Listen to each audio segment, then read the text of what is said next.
उन पर बात करना आज के दिन में बहुत चुनौतीपूर्ण है, और जो इन पर बात कर रहा है, खुलकर बात कर रहा है, वो इसकी कीमत अदा कर रहा है, हर स्तर पर अदा कर रहा है, उसको कीमत चुकाना पड़ रहा है।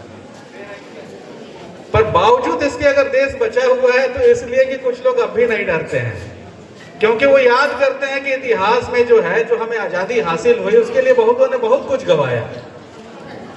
तो उस लिगेसी को अगर बचाए और बनाए रखना है तो अकादमिक संस्थानों में इन चीजों के बारे में वैचारिक तौर पर, तार्किक तौर पर बात होनी चाहिए। आप सोचिए कि सुप्रीम कोर्ट ये कहता है कि 100 मीटर से ज्यादा अरावली की अगर 100 मीटर से कम है कहीं पर ऊंचाई तो उसको हम पहाड़ नहीं मानेंगे। मतलब कि आप ये तय कर रहे हैं अरावली की पहाड़ियां, मतलब वो सरकारें जो 5 साल के लिए चुनकर आई हैं, वो 2000 साल से जो पहाड़ियां, जो जंगल स्थित हैं, उसके बारे में मैंडेट दे रहे हैं। 5 साल के लिए आपको मैंडेट मिला और अब 2000 साल की हमारी विरासत को जो है वो खत्म कर रहे हैं। नागरिक समाज, वही मैं कह रहा हूं कि ये चिंता, मेरी जो चिंता है वो नागरिक, एक बतौर नागरिक की चिंता है कि वो जल जंगल जमीन की चिंता, ठीक है हम आदिवासी नहीं है, हम जल जंगल जमीन के साथ नहीं, लेकिन मेरा हक बनता है कि हमको साफ पानी और साफ हवा मिले। जब 2002 में मैं दिल्ली जा रहा था पढ़ने के लिए, तब मिनरल वाटर जो है वो खरीदना भी सोचते थे कि 15 रुपया लगेगा ट्रेन में चलते हुए। हम नल का पानी और चापाकल का पानी पीते हुए जो है वो दिल्ली गए। लेकिन आज के दिन जो है हिम्मत नहीं है हम में से किसी की कि जो है वो हम स्टेशन में जो है वो पीने का पानी से जो है बोतल में भरकर पानी पी ले। ये हिम्मत, अभी एयर प्यूरिफायर दिल्ली के लिए चीज है, बहुत दिन दूर नहीं है। मतलब झरिया से प्रदूषित तो हम नहीं मानते हैं दिल्ली को ना, लेकिन शायद आपके यहाँ एयर प्यूरिफायर मौजूद होगा।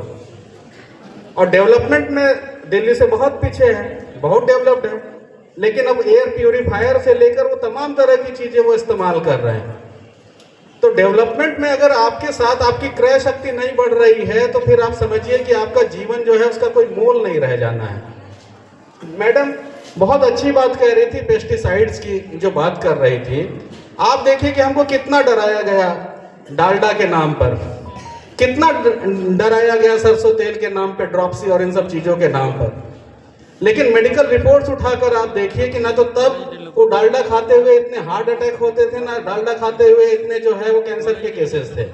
अब तो हम सबसे ज्यादा अपने हेल्थ को लेकर कॉन्शियस हैं, लेकिन सबसे ज्यादा जो है वो सेहत के मोर्चों पर हम संघर्ष कर रहे हैं। तो जो नैरेटिव गढ़े जा रहे हैं, उन नैरेटिव को जो है वो देखने की जरूरत है कि इस नैरेटिव से फायदा किसको हो रहा है। सस्टेनेबल डेवलपमेंट के नाम पर, जब भी देश के नाम पर कुछ कहा जाता है तो देश सर्वोपरि है। देश के लिए हम इतनी बार परीक्षा दे चुके हैं, लेकिन देश के नाम पर हमारी जो परीक्षा ली जा रही है उसमें लगातार हमें ही फेल किया जा रहा है। ये चिंता की बात है।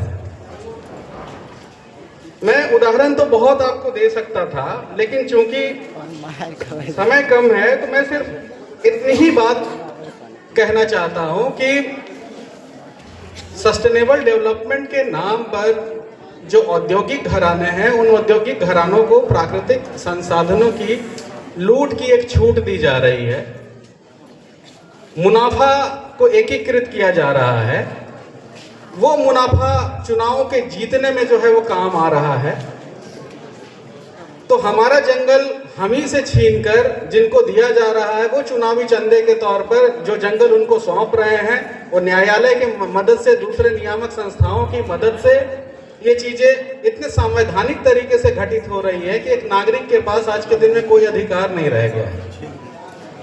और जो नागरिक अधिकारों की बात कर रहे हैं तो उनको भीमा कोरेगांव केस वगैरह में जिन लोग जेल में बंद हैं उनको जाकर देखिए, गूगल कीजिए ग्राहम स्टेन के बारे में, फादर स्टेन स्वामी के बारे में, कि जो है कि एक 95-96 साल का बूढ़ा जेल में पड़ा हुआ है। वो ये कह रहा है कि पार्किंसंस की डिजीज है मुझे, और मुझे एक स्ट्रॉ चाहिए क्योंकि मैं खा नहीं सकता हूँ। और जेल उसको ये कह रहा है कि इसके लिए आपको सुप्रीम कोर्ट से अनुमति लेनी होगी। वो मारे गए।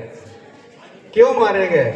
उसके लिए उसका इतिहास आपको देखना पड़ेगा कि वो झारखंड में आदिवासी अधिकारों की लड़ाई लड़ने वाले मानवाधिकार के कार्यकर्ता थे। तो चीज़ों को जब आप पढ़ेंगे देखेंगे तो चीज़ें इतनी जो है वो साफ सुथरी तरीके से हमारे समय में घटित हो नहीं रही है। बहुत सुंदर चीज़ों को हमने तबाह कर दिया है। दूसरों के से कहीं ज़्यादा मैं भी अपने देश से प्यार करता हूँ और एक नागरिक के बतौर जो है मैं लगातार खुद को कमज़ोर होता हुआ पाता हूँ। तो इतनी ही बातें मुझे आपसे कहनी थी, थोड़ी और कहता, लेकिन धन्यवाद।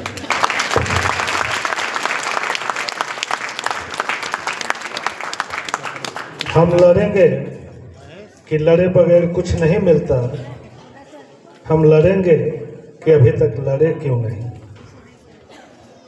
और अब अगले वक्ता के रूप में मैं डॉक्टर दिनेश कुमार दिनमणि जी को मंच पर आमंत्रित करता हूं। डॉक्टर दिनेश कुमार दिनमणि जनजातीय एवं क्षेत्रीय भाषा विभाग रांची विश्वविद्यालय रांची में सहायक प्राध्यापक के पद पर कार्यरत हैं। आधुनिक खोरठा भाषा एवं व्याकरण के विकास में इनकी महती भूमिका रही है। कक्षा अष्टम से लेकर के स्नातकोत्तर के पाठ्यक्रमों की कई खोरठा पुस्तकों का इन्होंने संपादन किया है। बोकारो खोरठा कमेटी के द्वारा इन्हें खोरठा रत्न से भी सम्मानित किया गया है। तो जोरदार तालियों से स्वागत कीजिए डॉक्टर दिनेश कुमार दिनमणि।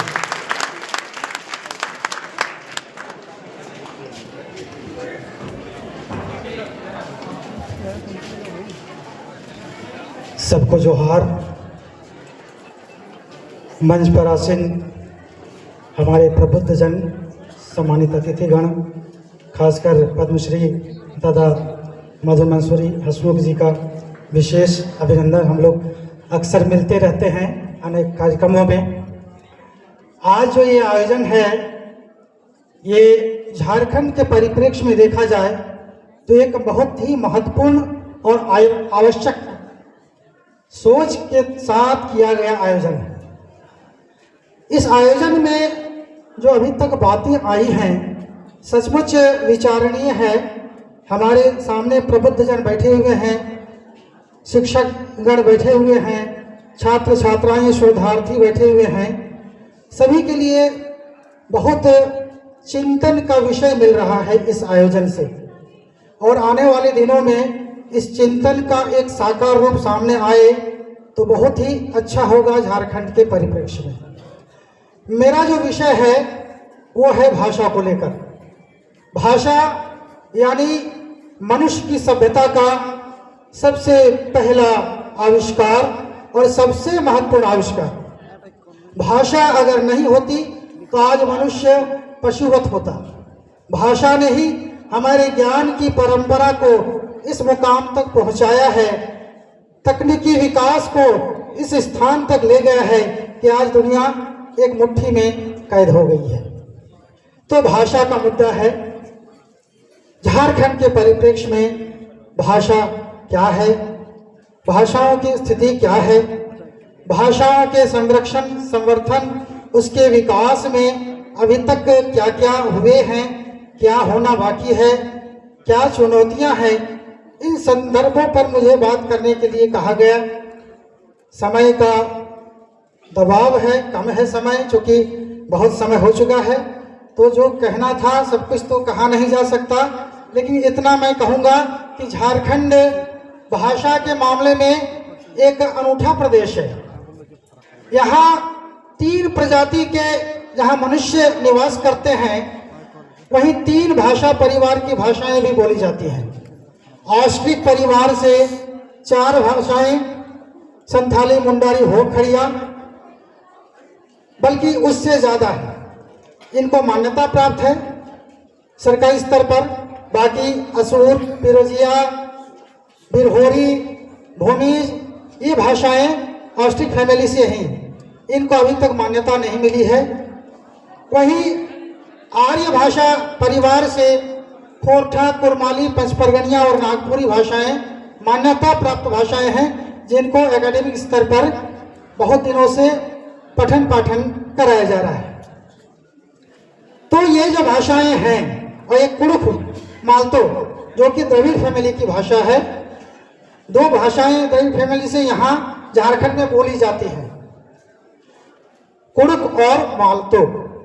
जिनमें कुड़ुक को मान्यता प्राप्त है, मालतो को अभी तक एक भाषा के रूप में झारखंड में सूचीबद्ध नहीं किया गया है।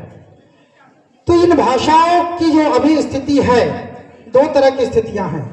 एक, जिनको मान्यता प्राप्त हुई है उनके विकास के लिए कई प्रावधान किए गए हैं, उनके संरक्षण संवर्धन में कमोबेश सरकार का सहयोग भी मिल रहा है। आज थोड़ा ज़्यादा मिल रहा है। बिहार के समय शुरुआत हुई थी, क्योंकि बिहार के समय से ही भाषाओं में पढ़ाई का प्रावधान किया गया था। लेकिन झारखंड बनने के 25 वर्षों के बाद इन भाषाओं के विकास को लेकर जो अपेक्षाएं थी, उन अपेक्षाओं में अभी तक खरी नहीं उतर पाई है। और अभी भी हम अपेक्षा करते हैं कि ये काम होने चाहिए, तभी इन भाषाओं का संरक्षण होगा। भाषाओं को पढ़ाने का तो काम किया गया झारखंड में 1980 से शुरुआत की गई, बिहार के समय से ही। झारखंड बनने के बाद इसको और निचली कक्षाओं में ले जाया गया। पहले एमए स्तर से लेकर इंटर स्तर तक शुरुआत की गई थी, बाद में इसे स्कूल स्तर पर ले जाया गया। अभी कुछ भाषाओं में 8वीं कक्षा से और ट्राइबल लैंग्वेज में वो पहली कक्षा से पढ़ाई शुरू हो रही चल रही है। लेकिन शिक्षक की कमी हो रही है। शिक्षक उस अनुपात में बहाल नहीं किए गए। नतीजा क्या है, जैसे तैसे पढ़ाई हो रही है, लेकिन भाषाओं का जो विकास होना चाहिए था वो नहीं हो पा रहा है। इधर 2011 में इन भाषाओं को, जो कि लोक भाषाएं हैं, इनको राजभाषा का दर्जा दिया गया झारखंड सरकार की तरफ से, लेकिन वो सिर्फ कागज में सिमट कर रह गया है। अभी तक वो धरातल पर उतर नहीं आ पाया है। चूँकि जब हम राजभाषा किसी भाषा को बनाते हैं जो लोक भाषा बोली के रूप में बहुत दिनों तक प्रचलन में है, तो उसके लिए विशेष एफर्ट लगाने की ज़रूरत पड़ेगी। उसमें शब्दावली बनाने की ज़रूरत पड़ेगी। प्रयोजन मूलक बनाने के लिए उसके लिए विशेष आयोजन की ज़रूरत पड़ेगी, कार्यशालाएं करनी पड़ेंगी। वो सब नहीं हो पाया है। वर्तमान सरकार के द्वारा कुछ पहल अब होने लगी है। इसके लिए जो आवश्यकता थी भाषा अकादमी के गठन की, वो 25 वर्षों तक नहीं हो पाई। 25वें वर्ष में इसकी शुरुआत हुई है। अभी कैबिनेट में निर्णय लिया गया है भाषा अकादमी के गठन का। तो अब हमें उम्मीद जगी है कि इन भाषाओं के दिन फिरने वाले हैं। कुछ अच्छे काम होंगे, सकारात्मक काम होंगे संरक्षण की दिशा में, और बेहतर काम होंगे। झारखंड की भाषाओं को लेकर एक धारणा है कि ये बोलियां हैं, इसका तो साहित्य नहीं है, इसकी शब्दावली बहुत कमजोर है। ये एक भ्रांति है। झारखंड में साहित्य लेखन की परंपरा, लोक साहित्य बहुत समृद्ध है वाचिक परंपरा में, लेकिन लिखित साहित्य भी 300 वर्षों का पुराना है। लेकिन उस समय जो साहित्य लिखे गए वो आज विलुप्त हो चुके हैं। बहुत सारे साहित्य प्रकाशन नहीं हो पाया। खोटा के मामले में, खोटा जो कि झारखंड के बड़ी क्षेत्र की भाषा है, इसमें 300 वर्ष पहले राजा दलेल सिंह रामगढ़ राजा थे। उन्होंने बहुत ही उच्च कोटि के काव्य लिखे थे। 3 महाकाव्य लिखे थे, शिव सागर, राम कथा, राम रसारणम और गोविंद लीलामृत। लेकिन वे रचनाएं आज झारखंड में नहीं हैं। उनकी पांडुलिपियां कहीं उत्तर प्रदेश में या बिहार के किसी म्यूजियम में वो संरक्षित है कि नहीं है, ये भी पता नहीं है। सूचना मिलती है सिर्फ। तो ये स्थिति है। साहित्य की शुरुआत बहुत पहले हो चुकी थी, लेखन की शुरुआत। इधर जब भाषाओं में पढ़ाई लिखाई शुरू हुई, नियोजन में इन भाषाओं को शामिल किया गया। ये 2005 के बाद जेपीएससी में शामिल किया गया। फिर चतुर्थ वर्ग की बहाली में, तृतीय वर्ग की बहाली में भी शामिल किया गया। तो इन भाषाओं का क्रेज बढ़ा, इसके प्रति रुझान बढ़ा है। तो इस तरह विकास तो हुआ है, कुछ रुझान भी बढ़े हैं। लेखकों में रुचि आई है कि उनके साहित्य को लोग पढ़ने वाले हो गए हैं, तो लिख भी रहे हैं, प्रकाशित भी कर रहे हैं। लेकिन सरकार की तरफ से इन भाषाओं के संरक्षण के लिए विशेष जो योगदान होना चाहिए वो नहीं हो पा रहा है। आज भी शिक्षण संस्थानों में, सभी शिक्षण संस्थानों में इन भाषाओं की पढ़ाई नहीं हो रही है।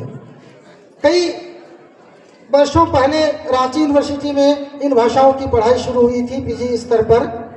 आज तक वहाँ से निकलकर इधर नहीं आ पाई है।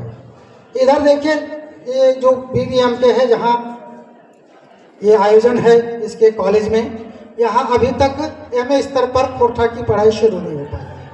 प्रयास कर रहे हैं हमारे मुकुंद जी, बहुत ही जोरदार प्रयास कर रहे हैं इसके लिए। तो इसी तरह खोरठा क्षेत्र है ये वहाँ विनोद भावे विश्वविद्यालय वो भी खोरठा क्षेत्र में अवस्थित है, लेकिन वहाँ अभी तक खोरठा का विभाग नहीं खुल पाया है। तो ये कमियाँ हैं, कमियों से हम लोग जूझ रहे हैं, ये भाषाएं जूझ रही हैं। संभावनाएं अपार हैं, जैसा कि वीसी साहब ने कहा, इन भाषाओं में अवसर भी खुल रहे हैं। आज इंटरनेट के ज़माने में इन भाषाओं का क्रेज बढ़ा है। छोटे छोटे कलाकार अपनी कला का प्रदर्शन कर रहे हैं, गीतकार गीत का प्रदर्शन कर रहे हैं, कमा रहे हैं, नेम फेम सब मिल रहा है। तो इसी तरह एकेडमिक लेवल पर भी अपार संभावनाएं हैं। उन संभावनाओं को तलाशने की ज़रूरत है। इसके लिए विशेष चिंतन मंथन अलग से करने की ज़रूरत है। साहित्य अकादमी का, भाषा साहित्य अकादमी का गठन होगा तो वहाँ विद्वत मंडली बैठेगी, 3 मुद्दों पर विशेष विचार विमर्श करके बहुत सारी योजनाएं बनाई जा सकती हैं और बहुत सारे काम किए जा सकते हैं। बहुत कुछ कहना था, समय का अभाव था। बहुत बहुत धन्यवाद आप लोगों ने मुझे अवसर दिया, खासकर रामचंद्र जी को जिन्होंने मुझे बुलाया इस अवसर पर कुछ बोलने के लिए। और बहुत ही अच्छा लगा इतने विद्वत जनों के बीच में कुछ बातें रखने का मुझे सौभाग्य जो मिला, इसके लिए बहुत बहुत धन्यवाद।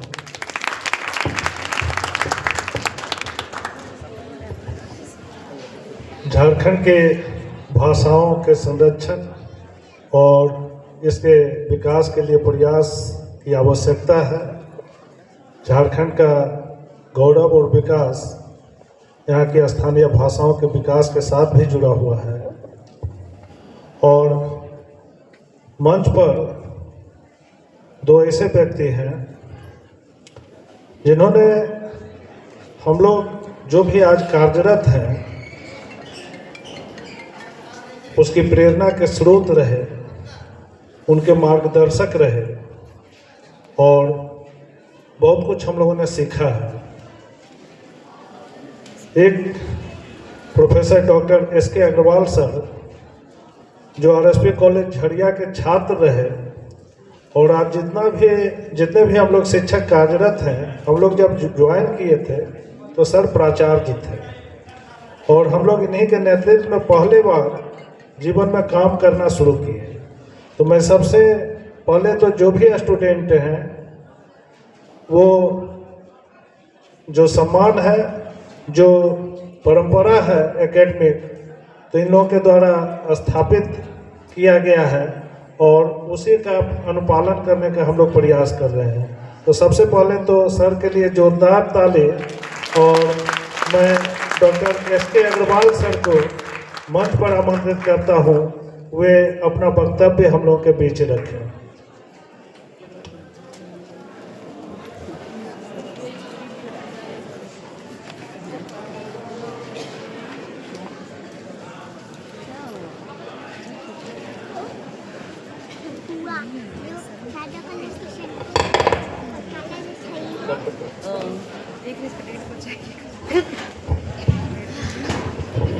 मंच पर उपस्थित माननीय श्री रंजना श्रीवास्तव जी, हमारे विद्वान साथीगण डॉक्टर बंदोपाध्याय, डॉक्टर कुमार और हमारे अतिथि महोदय जिनका नाम मैं उच्चारण नहीं कर पा रहा हूँ, लेकिन बहुत सम्मान के साथ उनको याद करता हूँ। और मेरे सामने बैठे मेरे सभी विद्वान साथी, विद्वान मित्र, विद्वान छोटे भाई और छात्र छात्राएं, प्रेस से आए बंधु, इस सेमिनार में भाग लेने वाले सभी प्रतिभागी, मेरे लिए आज का दिन बड़ा हर्षमय आनंदमय है, क्योंकि आज जिस स्थान पर मैं पहुंचा हूं और जिस संस्थान में मैं आया हूं, उसी ने मुझे पुष्पित और पल्लवित किया है। मैं आरएसपी कॉलेज झरिया का छात्र रहा। छात्र रहने के बाद में पहली ज्वाइनिंग हमने टीचर के रूप में इसी कॉलेज में दी 34 वर्षों तक अध्यापन कार्य किया।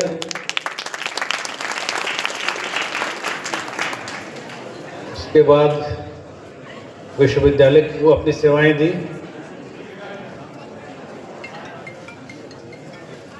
पीके राय कॉलेज के प्राचार्य में भी पदभार संभाला। विश्वविद्यालय में हेड रहा, डीन रहा। लेकिन आरएसपी कॉलेज के प्रति मेरा आकर्षण, मेरा प्रेम, मेरा स्नेह निरंतर बना रहा और आज भी है। और जैसे ही नीलेश जी का फोन आया कि मुझे यहाँ इस कार्यक्रम में आना है, तो मैं व्यक्त नहीं कर सकता कि मैं कितना खुश रहा। आज इस कार्यक्रम के प्रदर्शन को, इस कार्यक्रम के संचालन को, इस कार्यक्रम की व्यवस्था को देखकर इतना अभिभूत हूँ कि लगता है कि आरएसपी कॉलेज झरिया का जो स्टैंडर्ड था, हमने कई सेमिनार करवाए थे उस पुरानी बिल्डिंग में, और जिस स्तर के हमने सेमिनार कराए, इवन बीएड के स्टूडेंट लोगों ने जिस स्तर के सेमिनार का प्रदर्शन किया, उससे कहीं बढ़ कर के आज का आयोजन है। और ये आसान नहीं होता है, इस तरह का आयोजन करना आसान नहीं होता है। जिस तरह की पुस्तिकाएं और जिस तरह का शोभदेव आपने निकाला है, बड़ी मेहनत की है आप लोगों ने। इतना आसान नहीं होता इस तरह का आयोजन कर बैठना और इतना बढ़िया से इसको प्रेजेंट करना। जहाँ तक झारखंड की समस्याओं की बात है, तो हमारे पूर्व वक्ताओं ने, मैडम ने विस्तार से इसके बारे में बताया और उसमें अधिक कुछ प्रकाश डालने की आवश्यकता नहीं है। लेकिन उच्च शिक्षा के क्षेत्र में हमारी बहुत सी चिंताएं हैं, क्योंकि मैं उच्च शिक्षा से जुड़ा रहा। तो सबसे बड़ी समस्या हमारे यहाँ मैन पावर की है। शिक्षकों की नियुक्ति 2008 के बाद से हुई नहीं है। छटपुट नियुक्तियां आयोग ने की होंगी, लेकिन अधिकांश जो नियुक्तियां हैं 2008 के बाद नहीं हुई हैं। प्रमोशन की प्रक्रिया बाधित है। झारखंड में लोग प्रमोट नहीं हो पा रहे हैं, न रीडर लोग बन पा रहे हैं, न प्रोफेसर बन पा रहे हैं। तो इन चीज़ों पर सरकार को ध्यान देना पड़ेगा, क्योंकि जब तक हम अपने मैन पावर को दुरुस्त नहीं कर लेते, तब तक राष्ट्रीय शिक्षा नीति को लागू नहीं कर पाएंगे हम। राष्ट्रीय शिक्षा नीति के लिए मैन पावर लाना पड़ेगा, प्रशिक्षित मैन पावर लाना पड़ेगा। और सिर्फ हम बिल्डिंगें बना देंगे, पुस्तकालय ले आएंगे, इक्विपमेंट रख देंगे, उससे कुछ होने वाला है नहीं। तो ये बहुत बड़ी चुनौती है और इसको करना कोई मुश्किल काम नहीं है। सरकार की इच्छा शक्ति चाहिए, आयोग में सक्षम पदाधिकारियों को लाना होगा, एक सक्षम मैन पावर देना होगा, और कुछ तकनीकी अड़चनों को दूर करने के लिए तकनीकी विशेषज्ञों को वहाँ बैठाना पड़ेगा। और तब हम जब पूरा मैन पावर से हमारे कॉलेजेस को, विश्वविद्यालयों को सुसज्जित कर देंगे, तब झारखंड जिस तीव्र गति से दौड़ेगा कि जो भी आज कमियां आपको दिख रही हैं, वो सारी कमियां स्वतः समाप्त हो जाएंगी, ऐसा मेरा मानना है। ज़्यादा समय है नहीं, आप बहुत देर से इंतजार कर रहे होंगे, और आप सभी को विशेष धन्यवाद देता हुआ अपना स्थान ग्रहण करता हूँ। धन्यवाद।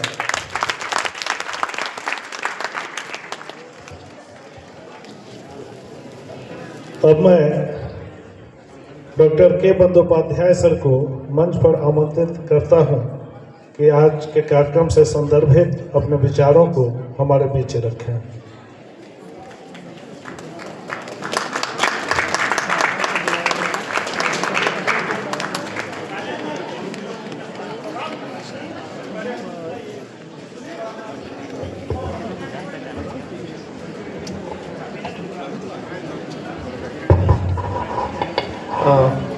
Dignitaries on the dais,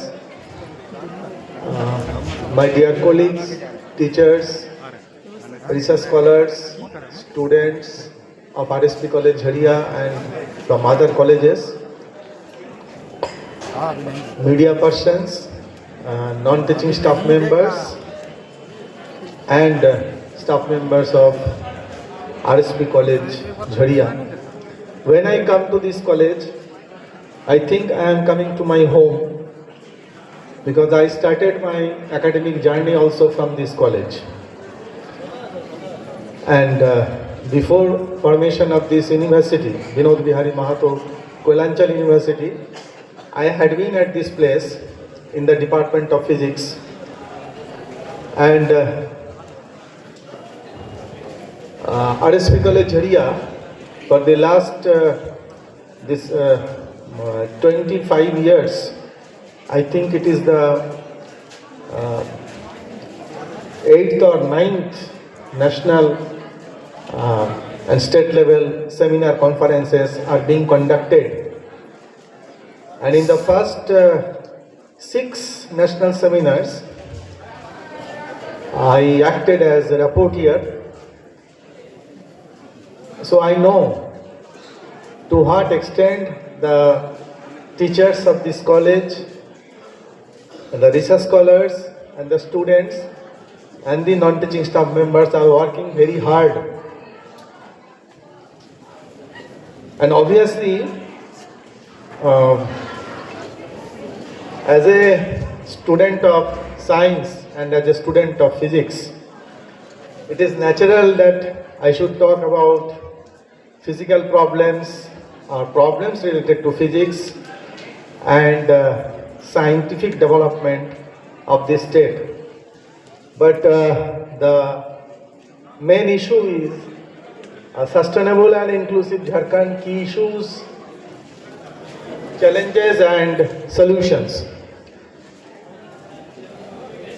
Environment is a very important and one of the key issues of this state.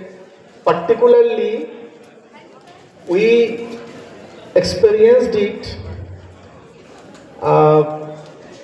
at least for the last 20 years in this academic institution. 2006, when Professor S.K. Agarwal became the principal, at that time several activities were going on because of the problem of shifting this college. And he was lucky that he shifted from that college building, that is RSP College at Jharia, to Vinoba Bhave University. And when he came and retired, after that, the college shifted to this place, Belgoria, RSP College Jharia at Belgoria. And obviously I was there at the very beginning portion, and after that in 2018 I shifted to the university, and I was the founder head of University Department of Computer Science and second head of University Department of Physics, and superannuated in December 2023. So when Dr. Nilesh Kumar Singh and Dr. Ramchandra went to the university, I was there in the physics department. They invited me. And day before yesterday, one teacher, Vijay Vishwakarma, he also phoned me, and yesterday I got another call from Dr. Nilesh Kumar Singh. He told, sir, from 10 the program will start. You can come conveniently. So as I told that when I come to this college, I feel that I am coming to my home. And today, 2 more important persons I am meeting. Obviously, 3 I should say. One, Professor S.K. Agarwal. Second person, Dr. Ranjana Srivastava Madam. And third, I remember, plus don't take it otherwise. The speaker came from Vishwabharati University, where had I been for about 13 to 14 years. I did my MSc, PhD and 1 postdoc from Vishwabharati University. So obviously when I heard that he came from Vishwabharati University, so I was feeling very excited. So I am lucky that I met 3 important persons whom I made previously, not this year. Anyway, most of the things have already been covered by our keynote speaker, Dr. Ranjana Srivastava madam. But some of the things I think, like your environmental issues, which are very important, particularly in the context of our state, that should be addressed. And I am not, since time is very short, I am not going into details of technicalities, but obviously these problems can be addressed by using the application of artificial intelligence. And obviously, yesterday was the birthday of Stephen Hawking, and Hawking told that AI would definitely damage the human civilization and the scientific community because of wrong application of AI, artificial intelligence. One should not use it, one should use it in the proper way. And if you do something like the subgroups of AI, particularly machine learning techniques, recently one person got PhD under my supervision doing machine learning techniques.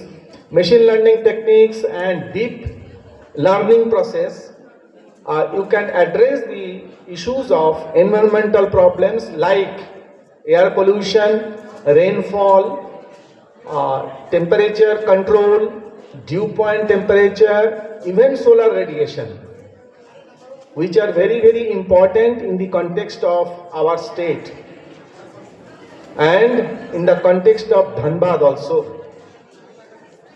That can be done very easily if we use the advanced level of AI tools.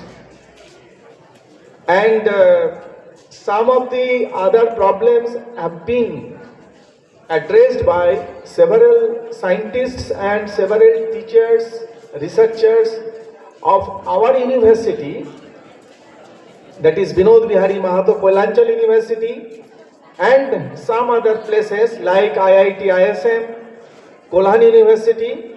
So far I know, because I had some exchange of ideas with these persons, and Nilambar Pitambar University, Sidhukanu Murmu University and Ranchi University also. Particularly the space exploration,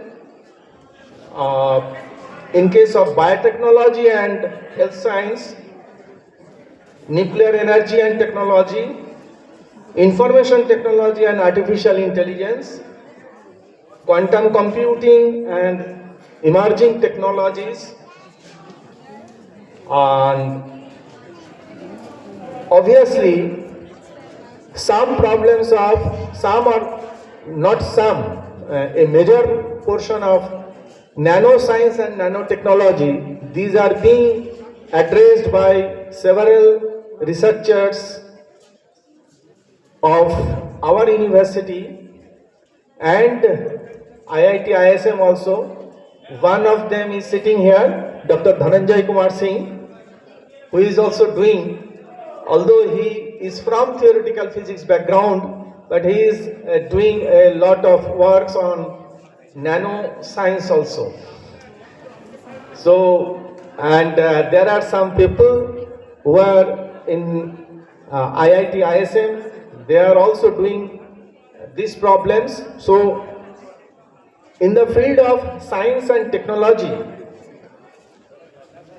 we have several issues and challenges, but we overcome all these things, and with limited resources and constraints, facing several constraints, still we are doing good amount of research work in these fields, and from this, and we are keeping uphold the name of state of Jharkhand, and with the efforts of the previous generation, the present generation and the future generation. I hope that it will become a hub of scientific activities, particularly Dhanbad as well as Vinod Bihari Mahato Koilanchal University and RSP College Jharia as the most oldest constituent unit of this university. It was first the old constituent unit of Ranchi University, then Vinoba Bhave University, now Vinod Bihari Mahato Koilanchal University. With this, I congratulate all of you and I express my thank to everybody who invited me to present, to tell something